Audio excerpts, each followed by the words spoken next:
Citation BG 122-175-621 Village Creek Drive, owner respondent Redzo Beganovich, officer BGPD, Officer Craig. So if Officer Craig will come up first, and then. All right. Do you swear to tell the truth, the whole truth, and nothing but the truth, so help you God? All right, if you'll identify yourself and then tell us. Officer Craig with the Bowling Green City Police Department. On May 6, 2022, we received a complaint of a vehicle that was parked, and based on the information from the call, the caller suspected the vehicle was abandoned in the manner in which it was parked. I responded to the area and noticed the vehicle was parked on the side of the road, facing the opposite direction. I apologize for no pictures. That's not something that I typically was made aware of, that was common practice. But for the future, that will definitely be something I do. I responded there, noticed the vehicle, ran the information, and then basically cited the vehicle there for the parked in the opposite direction there next to the roadway. So that's about all of it.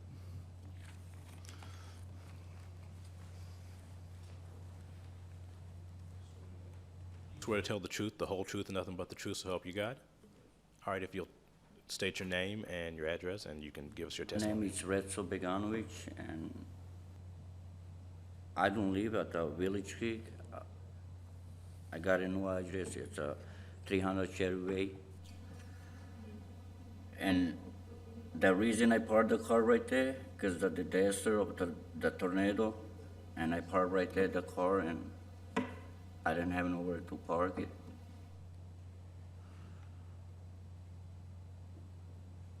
So this occurred in May, and the tornado was in December, so had it been parked there since December?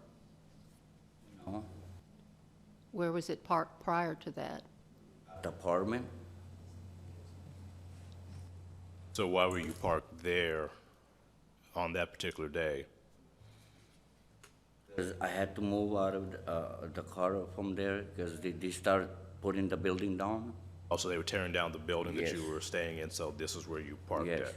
Okay. And do you have friends or relatives at that? My brother used to live across the street right there, by a park.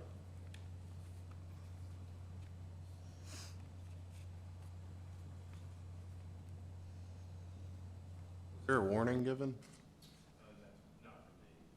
Okay. Did you ever get a warning?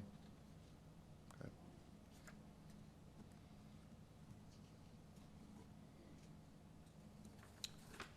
After you got the violation, have you continued to park there, or have you found somewhere else to park?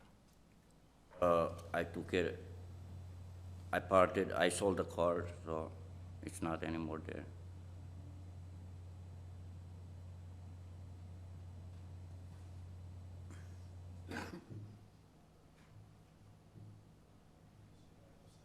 Questions or?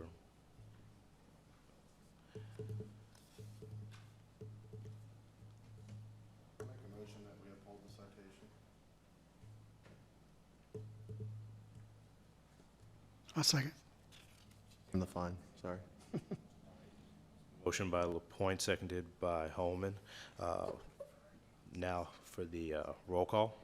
Wait a minute, I Okay. have a problem. What's the motion? To uphold the fine and citation. Okay.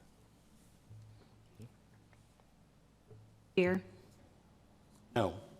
Dearborn, Yes. Eggleton, Yes. Holman, Yes. LaPointe. So that means the citation has been upheld, and you will pay the $25 fine, so. Pay, Yes, sir. Yes, sir.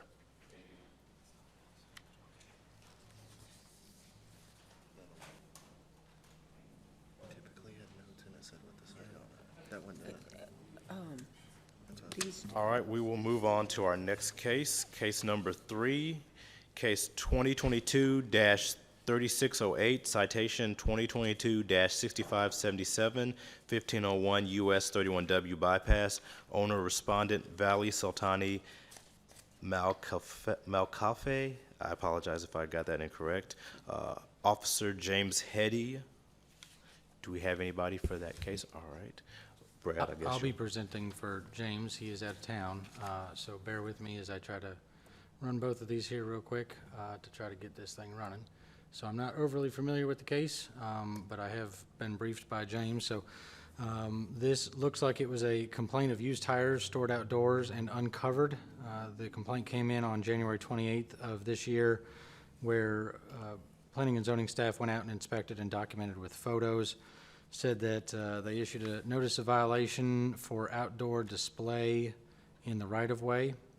They also posted the notice of violation with a reinspection date of April 11th and mailed it first class on February 10th. So the pictures here from January 28th, the complaint is that used tires are stored outdoors and uncovered. As you can see, there appear to be numerous, quite a few tires there. And then here in this picture is where they're along the right-of-way, and which I believe was also in the original notice of violation. So not only the number of tires being stored outdoors and uncovered, but also being placed in the right-of-way. So we move forward here to April. Let me just catch up here real quick. So on February 15th, looks like Planning and Zoning spoke with a contractor for the property owner, said that the number of tires need to be removed to 5% and outside 15 foot of the right-of-way in order to be in compliance with zoning ordinance. They agreed on keeping a 60-day reinspection time, and Mr. Valley advised that he would get the property into compliance by 75 days from that time. That was February 15th. So looking now at these pictures from April 15th, he re-inspected. There were still a large number of tires. They did agree to more time, so James said that he would revisit after the end of the month, probably looking at Monday, May 2nd. So here's April 15th, still a large number of tires outdoors on the property. These pictures are from May 12th, where he re-inspected and documented with photos and was still out of compliance regarding the number of tires and the method of storage, as well as not being 15 feet from the right-of-way. They measured at 14 feet 4 inches, according to James's inspection. So they were not within 15 feet outside the right-of-way. And so here's pictures from there. So here's his first citation, which was May 23rd. It was a $200 citation, which was hand-delivered to Mr. Valley at the property and sent first class and certified mail. Mr. Valley said that the building material had come on site to build a building to store all of these tires, but he could not find a contractor, was having difficulty to find help to actually build the building. But once he was able to build it, and you see there in the picture, it does look like the materials are there. So I believe that this was a tornado damaged structure and they were rebuilding after that. So I guess that's the end of the picture. Basically, the last time that I had spoken with James, when I offered to present the case for him, he wanted to have the board take a look at all of the pictures and understand the situation, but it is still currently in violation. His recommendation was, if possible, if the board would allow, since the materials are on site for the building to be built, to continue this to next month, at which point he could then present the case and get an update as to whether or not the building was built at that time.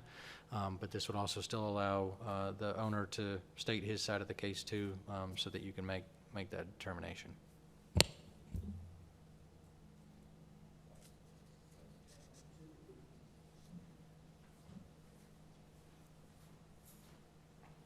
Swear to tell the truth, the whole truth, and nothing but the truth, so help you God? All right. If you will give us your name and your testimony. My name is Valley Sultani. My address is 1501 Make sure you're talking to the microphone. My name is Valley Sultani. My address is 1501 31W bypass. Yeah, he write a contract for the Mr. J. He tried fix it, 6 months. I be there. He bring a couple people help him, already no help and stealing all my tools is over there. He very hard to find somebody come in here, fix it. Talking to him, he know everything for me. I'm not good at speak English. He speak English good. Telling he talk to you. To tell the truth, the whole truth, and nothing but the truth, so help you God? I do. All right, and if you state your name. Jimmy Nally, Bowling Green, Kentucky, 2410 Russell Road. What it is, that half his building blew down. So we rebuilt it, and that building was a hard structure it wasn't just go in there and frame it up and go with it. And we've had health problems from day one. And first 4 or 5 weeks, we had some decent help, but then they started fading out. We just couldn't get no help, and I'm basically over by myself. Once we got it under the roof, I'm just kind of pulling the thing together by myself. And then, I say, we was within a week being done.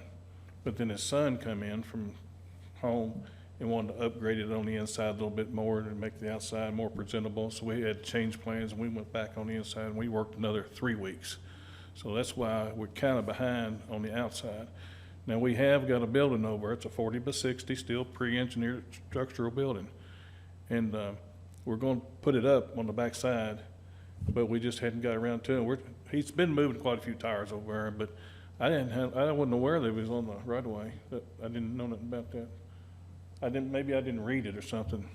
So it appears that these tires, and again, James would be better to, I guess, discuss this, and we can look at the overhead, but if you look at this picture, there is a phone pole here. Generally, the right-of-way, the rule of thumb, is kind of an imaginary line behind the phone pole. So my assumption is that that's probably 15 foot back from the roadway, and so if these tires are on that side of the phone pole. Yeah, I really didn't pay attention to that, to be honest with And you. the fence, too, then looks like it's pretty close into the right-of-way as well, but that might not be the violation through zoning ordinance as much as the display of the tires is, so. We're trying to get that thing done. We just had health problems, real serious. Jimmy, wait a second. Go ahead. See the order? I'm not have fence, not have electric before. Too many people coming stealing my tire. The other tire is ordered, I got a tree, I cover it for cold time, no diet. That one is after the tornado, no have a fence. I put that one order cover and nobody come in and steal it. I try to fix it fast. It's not the problem of having the fence, it's just that the fence might be too close to the road. The fence, because there's a place where the fence has to be at least 15 feet back from the roadway. So if that fence is too close to the road, you might have to move the fence back a little bit too, and that's something James can work Already with. that you on. one move it, no having nothing go Well, I mean, you can keep the fence, you just gotta move it. Yeah. We're just we're on their right of way a little bit with the tires, 6 or 8 inches, it sounds like. But anyway, we're trying to get the building done. We're just behind on help. I've been over there, it's gonna be over for 2 months. It's been 4.5 months. Every day, Saturday, Sunday, Labor Day, Memorial Day, you name it, I've been there. And I think we need about, if you give us another 60 days or something, we'll have that building up. We're trying to make it, we don't want to put it back up where it looks like it's a run-down building. We want to put a nice building back up there. I know if he needs to move them tires, you say 5% of the property is all we're allowed? Yeah, that's what zoning ordinance appears to say, is that the outdoor display of product, so that doesn't matter if it's mulch or tractors or tires, any sort of display of product cannot be more than 5% of the outside of the area. So because he's got so many darn tires out there, they either need to be in a shipping container or inside this building or something temporary until the building is built, and then you get them moved over. Do the tires need to be covered up too? Yeah, and that not only is a zoning ordinance, but that's also through something that we deal with through codes. They retain water and produce a lot of mosquitoes. They can produce rodents as well. And so generally, and I think we had dealt with this in the past, like years ago, where he was going out and covering them with tarps every night. Remember that? To keep. I cover it, spray it, something. Yeah, to spray for the anytime. mosquitoes, yeah. I so- got a 3 building, I'm not find a building, tornado take everything is go. I'm not have a room, I don't know what can I do it right now. And maybe a shipping container would be a good temporary, especially if it's going to be 60 days. When I had spoken with James, he had said, 30 days would be reasonable to get something moving on this, since it's been going on since January. What would happen if, I know, I was just gonna sound silly, he usually stacks them tires in 4s because they're sets. What if we stacked them in 8s? and covering them up.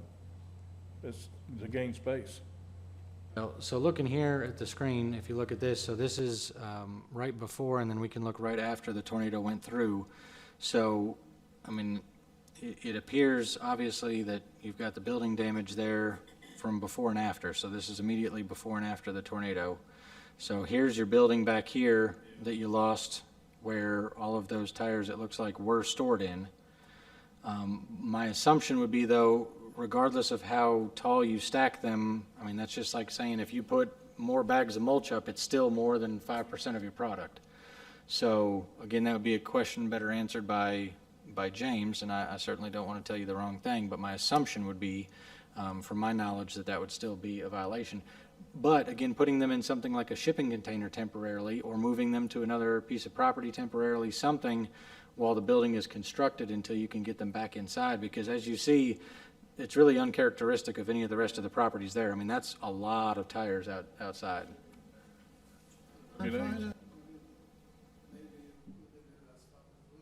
Cover it. he don't want it covered, he wants them That's outside. very good. I'm not how many paid. 6 months I'm paid, insurance no cover me. I got 5 kids in the college. I can't pay rent somewhere. I'm 1 month, Up 2 to them. months, I'm there's just no making electric. suggestions. I'm sleeping inside a car, inside shop, nobody come in and steal it.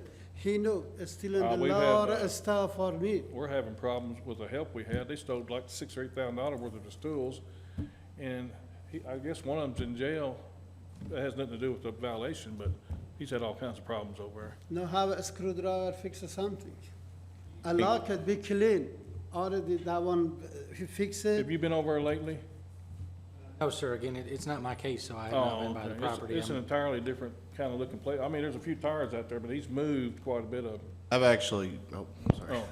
I've actually kept up with his building, because I've known him for many years.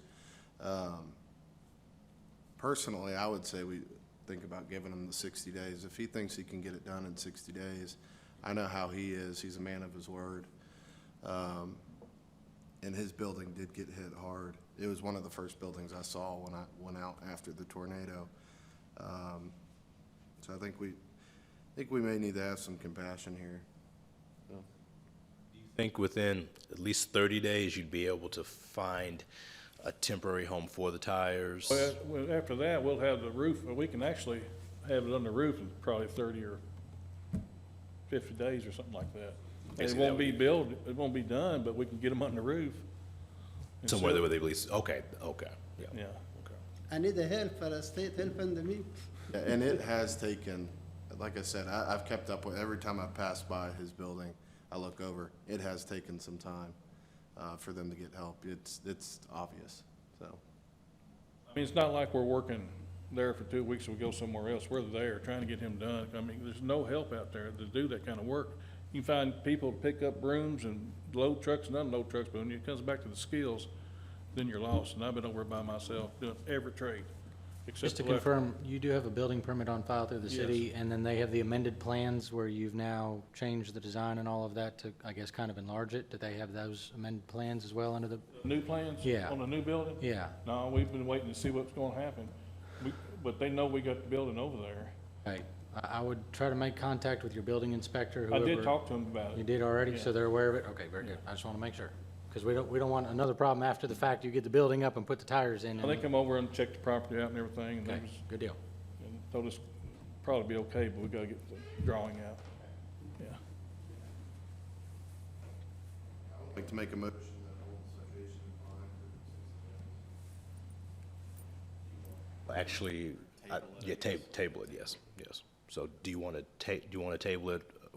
James's recommendation was 30 days to table it till the next meeting? Yes, that was his preference, to at least show that there was progress, and then he would be at the next hearing in order to, present his side of it, and then any updates of photographs. But certainly if the board would like to go 60 days, that's, I'm And the sure. reason why I say that is because I think he has a lot on his plate, even just coming in here tonight. I know how my father is. He's a busy guy, just like him, and just taking time out of your day to come here and do this, I think he could use his time. If he says he can get it done in 60 days, get it done in 60 days, and if not, we'll deal with it then. Does he need to amend his original motion. Let's just say, let's hold it in abeyance for 60 days to come back in what would be the September meeting. Got to add up here. Well, that would put us, August meeting. that would put us at the August hearing. Yeah, so that would be August 23rd. August 23rd. We're having a hard time. That again, To table this until the August meeting? Yep. I'll second that. all right, it's been said. Motioned by Lapointe, seconded by Holman. Roll call. Deere, Yes. Dearbone, Yes. Eggleton, Yes. Holman, Yes, Lapointe. Yes. That means in 60 days, we'll come back to this and hopefully everything will be put together, but Time, we'll try to clean up some of them tires too as we're going, you know. definitely, and if you could keep Mr. Hetty abreast of what you're doing and how the progress is going, so that way, by the time we come back in 60 days, we'll already know where you're at, and hopefully everything will be done, and it'll be simple and easy. Watching pretty good. I think you're gonna know. Anyway, thank you for everybody for help. I appreciate it. Thank you, and good luck to you. Thank you. All right, we don't have any old business, so moving on to our new business. Case number 5, case 2022-0687, 1207 Fair Street, owner Aceland Holdings LLC, officer Heather Lashley. Good evening to everybody. This case was the result of a complaint from an investigator with the Bowling Green Fire Department on February 11th, 2022. During the inspection, the following violations were observed: accumulation of construction, demolition, or landscaping debris, scattering garbage, tires, accumulation of rubbish or garbage, dilapidated structures, dangerous structure or premises, vacant structure and land, and duty of maintenance of private property. A notice of violation was sent to the PVA listed owner and address on that date with a compliance reinspection date of 2/21/22. On 2/11/22, I called the property owner to inform him that the Bowling Green Fire Department notified our office that a shed burned at the property on February 10th, 2022. He stated he wasn't at fault, that it was caused by trespassers. I explained to him I had placed fire placards on the property and that he would need to make sure the property is cleaned up, that he would need to board up and secure the property, and he would need to obtain the proper permits. He stated the property hasn't even been on his mind with all the issues at his other properties, and he had even talked about selling it to someone who works for him. I explained to him he would be receiving a notice of violation for this property. On February 23rd, 2022, the property was re-inspected and remained in violation. I contacted BGMU, and this address had not had utility service since May 25th of 2021. A citation was issued and posted on the property, as well as sent by first class and certified mail to the PVA listed owner and address. The compliance reinspection date listed on the citation was March 7th, 2022. Violations on the citation included all of the original items on the notice of violation, and added were damaged structure, additional building characteristics, vacant building not secured, and glazing.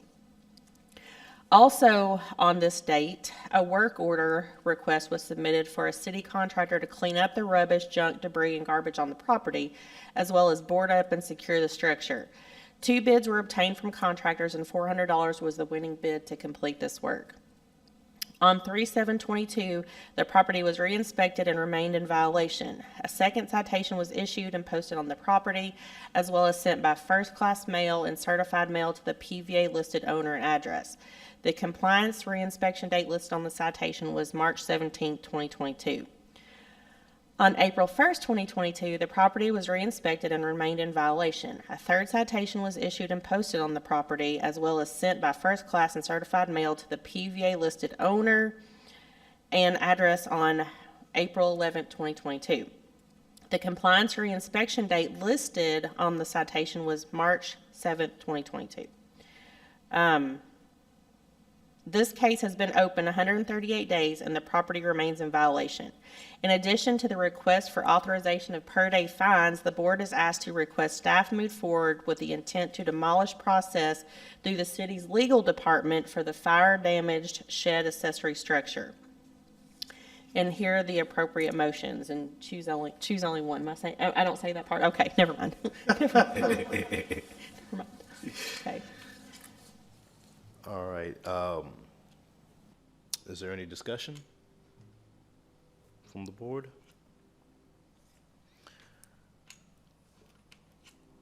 I'd like to go ahead and make the motion to, okay, go ahead. So is it one or the other, make a motion to do the per day or demolish it? Yeah, so basically you can make a choice to do one of the two. So one would be to have the per day fine and to run for the 60 days, and then the other one is to not do the per day fine. And allow the city to demolish it? Right, so the structure in question here, and let me get a good picture of it. So there's a shed at the rear, so there have been 2 fires at this location, to be clear. The first fire was inside the main dwelling, the house itself. That was middle of last year. So the owner didn't do anything after that original fire. Then on top of it, the vagrants that were frequenting the property then set this accessory structure, the shed, on fire as well. So as you see in the picture here, it's right along an alley, and because of the fire, it's in a state of collapse where it could fall backwards into the alley. So in order to move forward with an intent to demolish, we can certainly do that as staff. However, as long as we're bringing it in front of the board, if the board were to request that we move forward with that, and it kind of escalates it a little bit with the legal department so that we can request that building to be demolished, we have to still go through the whole process of notifying all of the lien holders and so on and so forth, but we're not demolishing the main dwelling itself, just this structure. So whether or not the board deems that one of the priorities of this case, that's kind of standalone from the motion for per day fines. So we're bringing it, requesting that the per day fines are issued. Whether or not the board deems that that is you know, something that you would like us to institute, we also are asking that you believe that this building is in danger of collapse and we should move forward with demolition. So they're kind of standalone from each other, but we're kind of requesting both. So if we do both, when will the per day fine stop? Until they bring the house up to code? No, yes, absolutely, until the entire property is up to code, because we have also, as you see here on the back, boarded the entire house, which is also damaged by fire. The awning or the back patio and porch over that here, the fence, all of this is not something we would demolish. This is the only thing that is in danger of collapse and a danger to the public. So this is what we would move forward with demolishing. The rest of this, if the interior of the house is salvageable, which we don't know, but the rest of the property is basically abandoned at this point. It's been, since we're past May of last year, it's been over a year since the property's had utilities. It's boarded up, it's damaged by fire, so we're considering it abandoned. So we're requesting that that per day fine run until either the property owner do something to maintain his property, or we levy enough fines to where we can foreclose on it and then sell it at master commissioner to where someone else could take the property over. So we don't want to demolish the entire thing, only what's a danger to the public. But at the same time, if the board only deems that the per day fine is the priority, then we can go kind of the long way around the barn in order to demolish that structure as well.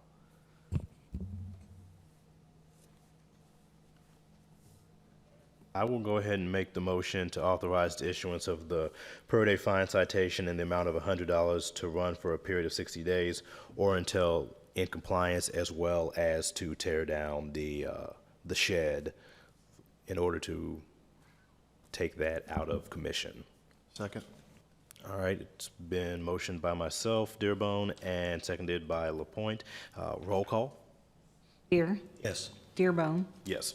Eggleton, Yes. Holman, Yes. Lapointe. Yes. All right. Moving to case number 6, case 2022-0435, 1541 North Sunrise Drive, owner F.O. Huffman, officer Heather Lashley. All righty. This case was the result of a proactive inspection on February 1st, 2022. During the inspection, the following violations were observed. junk, scrap metal, accumulation of construction, demolition, or landscape debris, exterior use of storage or indoor furniture, scattering garbage, tires, parking in yards, and unlicensed inoperable motor vehicle. A notice of violation was sent to the PVA-listed owner and address on that date with the compliance reinspection date of February 11, 2022. On February 14, 2022, the property was reinspected and remained in violation. On February 22, 2022, the property was reinspected and remained in violation. I tried to call David Cole, a local attorney who has assisted this owner with correcting code violations in the past. He wasn't in the office, but I left a message and asked him to return my call. On March 4, 2022, the property was reinspected and remained in violation. On March 7, 2022, I left a door hanger on as all the violations remained, and had not been corrected. The property owner's son, Kyrus Huffman, came out right after I posted the door hanger. I explained I left the door hanger because all of the code violations remained and had not been corrected. I went over all of the violations with him verbally, explaining all the violations on the front and back of the property. I also explained they were encroaching onto Life Skills property on Cove Drive with fencing, 2 vehicles, tires, and junk. On March 14, 2022, the property was reinspected and remained in violation. On March 18, 2022, the property was reinspected and remained in violation. A citation was issued and posted on the property, as well as sent by first class and certified mail to the PVA-listed owner and address.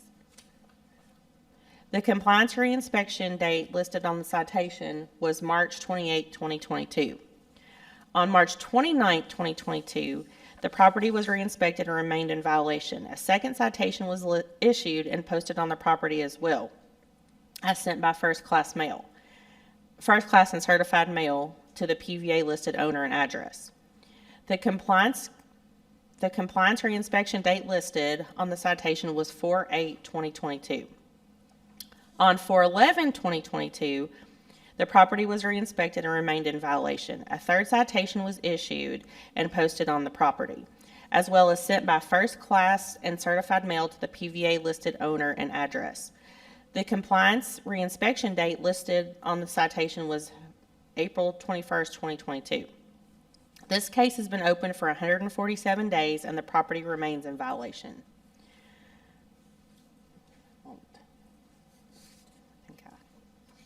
Ashley, when was this today, when you took Yes, these sir. pictures? Mhm. Was there any progress, or is it basically all the same? Really, the only thing that I noticed that he did do, he did dump the trailer that had limbs and brush in it. There's still junk, rubbish, tires, inoperable vehicles, parking on the yard. But this is not only going on the front of the property, this is also going on the back of the property too. Chairman, members of the board, I had talked with Heather. I have represented Life Skills for some period of time. And the property we're talking about is what Life Skills calls Haven for Change. And it is a program for women and their children in recovery.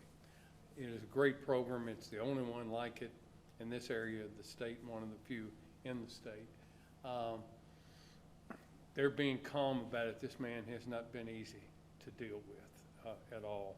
I know the police have had to be there on more than one occasion. Was it you that he followed? Yeah, the board may recall that it was June of 2016 that we had a case at this property where the individual, we ended up having to press charges for harassment and threatening against staff as well. So it's all the same So thing. this has been going on for 6 years? So that case was closed at the time. The reason that Heather had alluded to David Cole, he's a local attorney that had gotten involved at that time representing the Huffmans. He had come to the hearings and said that he would work personally to get things cleaned up, and in fact, they did clean the property completely into compliance. So we closed the case at that time. There have been some minor violations here and there, but it has now really reverted into how it was, about 6 or 7 years ago. And then as Mr. Broderick is talking about with the Haven for Change, I'm trying to pull it up here as well on the map. That's a residence, right? And- Yes, it is. yeah. It's, if you're old enough, that once upon a time was the Kappa Sig House. That's where Cove Drive is. It's off Old Morgantown Road. And Oh, yeah. they purchased it many years ago and refurbished it. It's a wonderful program, but, you know, it's all ladies that are there. This has been, they're down discounting that it's been serious for them, because it has been. And I talked to the guy on the phone. I went out there when Heather first called me about it, because I wanted to see, I'm thinking, what's going on here? They are on the edge of our property. So I got in touch with him, and the first explanation he gave to Heather was, well, we have an easement on that property. They don't have an easement on that property to be parked there. He assured me that he would move after I wrote his mother, because she's the property owner. And that was 2 months ago, and I go out about every Saturday. That's a safe time to go. That property has an awful lot of traffic. While I was there was a lot of traffic in and out. You take that for what it means. This, most of the time when we have things like this, people correct it. They not only have had them on it to correct it, I've been on them personally on behalf of Life Skills. As you, on the map here, as you see, there's a blue line, which is not exact, of course, but it's the general overlay of the property line of each one of these properties. So all of these properties, by and large, in the 1500 block of North Sunrise, have the same line here at the back of their property, right? So here's the Cove Drive property that Mr. Broderick represents. That's, yeah, and so these are the vehicles that you see here in Heather's presentation right here. So this fence, these vehicles, this grass and tires, where he has presumably so much here that he has now spilled beyond his property line. The difficulty is, as the board knows, we have to enforce violations where they take place.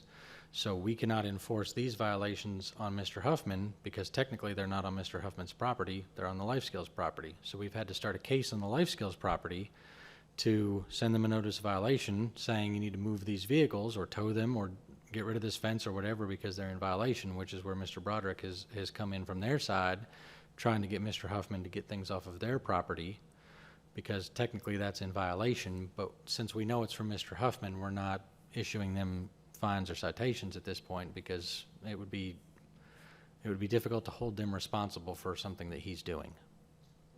Life Skills. Our biggest concern, quite frankly, has been the safety of the women there. So what we really plan on doing with him is filing suit against him and then getting court permission to do it. It's been a process. Like I say, it's Kind of holding you hostage there. without a question, and you know, it's a program, people don't know about this program, there's reasons for that, and it's made everybody uncomfortable, and we're gonna get it done. And the staff has been more than gracious to work with us on this at Life Skills. Well, I'm still relatively new to this, haven't even served a full year, but when I see 147 days, I mean, are we just too dadgum lenient? I mean, it looks like this would be before us in 60 days. And it would have been if we had had a hearing over the last 2 months. It's because we haven't had one since Well, March. I get it, but So, I think mean, about the neighbors who probably have immaculate properties. And, you know, what is their opinion about their city, you know, that just lets it go on and on and on? And again, with the timeline, as you may notice, Heather did not waste any time in going from the initial notice of violation, especially knowing the history of this individual on this property. We still, our goal, as always, is voluntary compliance. So we still attempted to get voluntary compliance from the individual. And so as you see here from the timeline, there was not a big lapse of time. This was not 144 days before we even started citations. You know, we We gave him a chance to cooperate. He did not cooperate. In fact, he started calling me as Heather's supervisor because he was questioning why she was getting out of her car to post a citation on his front door. To which I explained that I personally have walked his property many times in years past, and didn't know what he was referring to, and had a thinly veiled threat about that she should not come back onto the property, even with police, because he had vicious dogs that he couldn't control and some other statements. So that's why the third citation that was posted, you may notice, instead of being on the front door, was posted on a stick in the front yard, so that we didn't even have to walk onto his property, because we can still see all the rest of the violations from the street, from the front and back. So we escalated as much as we could, but then we were just on hold until we could see you folks. Well, I make a motion to authorize issuance of a per-day fine citation in an amount of $100 to run for a period of 60 days. All right, it's been motioned by Holman, seconded by Deere. Roll call. Deere. Yes. Dearbone. Yes. Eggleton. Yes. Holman. Yes. LaPointe.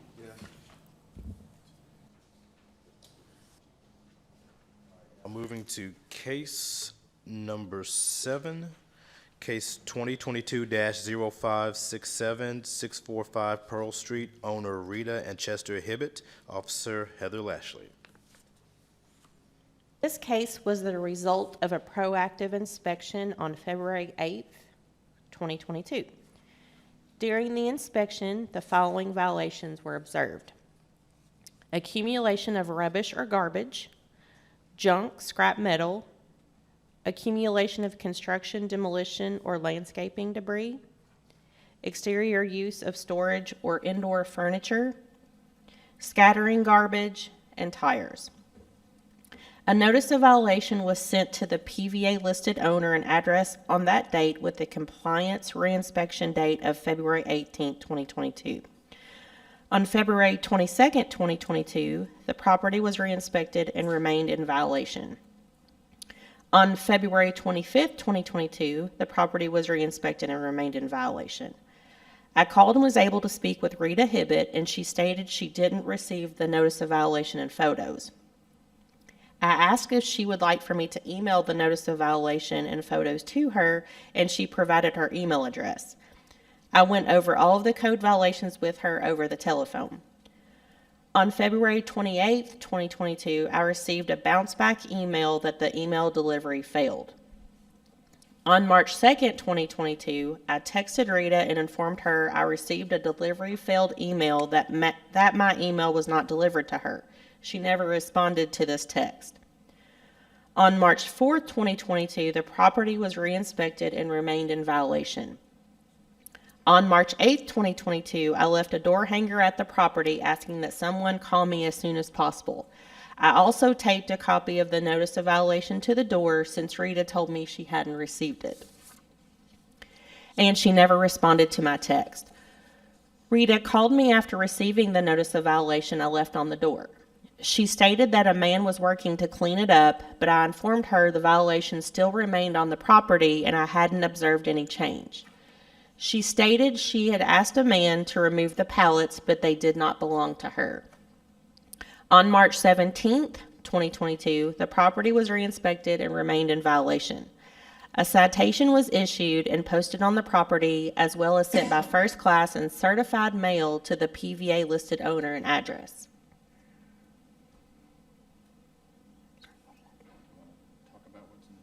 Okay, of course. You'll see here in these pictures, of course, I've visited Pearl Street many times, but you'll see just the piles of junk and rubbish. There are tires out on the property, furniture, doors, windows, signs. I even saw some roadway signs out there, a little bit of everything that you can see, but just accumulated and piled everywhere. There were tarps. I'd even heard some chatter in the neighborhood that there were people living over there. So quite a bit going on. Some shopping carts you probably saw there in the pictures too. Okay. Here. Okay, I think this is where I got to March 17th. March 17th, 2022, the property was reinspected and remained in violation. A citation was issued and posted on the property as well as sent by first class and certified mail to the PVA listed owner and address. The compliance reinspection date listed on the citation was March 28, 2022. While posting the citation, the property owner, Ms. Hibbett, and I spoke in person. After posting the citation and photographing it, Ms. Hibbett moved the citation to another location on the property so that the tenant will see it. I explained what needed to be done to avoid additional fines and citations within the next 10 days. On March 29, 2022, the property was re-inspected and remained in violation. A second citation was issued and posted on the property, as well as sent by first class and certified mail to the PVA listed owner and address. The compliance reinspection date listed on the citation was April 8, 2022. On April 11, 2022, the property was re-inspected and remained in violation. A third citation was issued and posted on the property as well as sent by first class and certified mail to the PVA listed owner and address on April 11, 2022. The compliance reinspection date listed on the citation was April 21st, 2022. This case has been open for 140 days and the property remains in violation. Heather, is that like a commercial property? That is, it's the Hands, it was known as the Hands Club. And I believe that it is it's zoned industrial. She's got like a U-Haul, service or something. They rent U-Hauls out of there. I think she had a salon there at one time. So she's had several things going on there in that location. But yes, it's, been a few different things.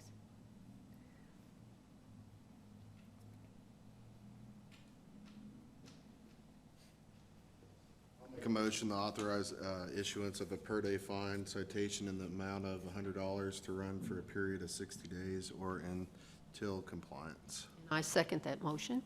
All right, it's been motioned by LaPointe and seconded by Eggleton. Roll call. Deere. Yes. Dearbone. Yes. Eggleton. Yes. Holman. Yes. LaPointe. Yes. Now moving on in our agenda under the comments and announcements. First of all, we'd like to welcome our new Code Enforcement and Nuisance Board Clerk, Ms. Pamela Booth. Thank you, Pamela, for joining us, and you've already gotten me in tip-top shape, except for my speaking, but almost. But would you like to say anything?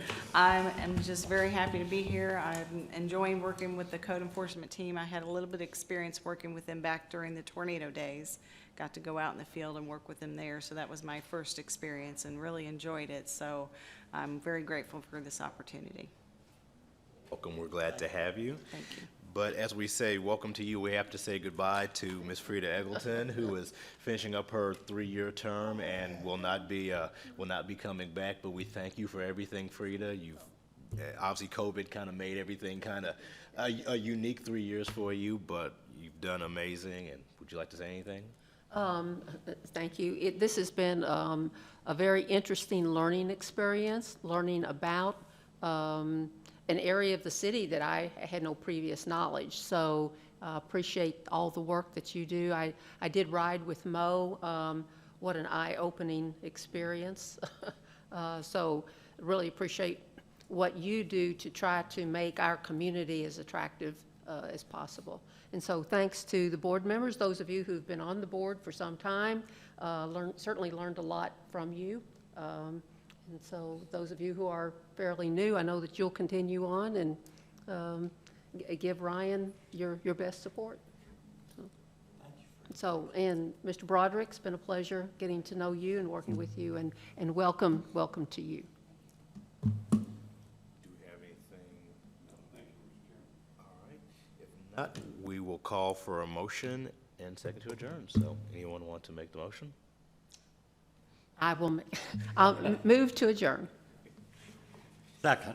All right, motion by Eggleton, seconded by Deere. Roll call? Deere.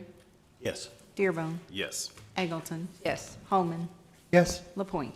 Yes. All right, we are adjourned.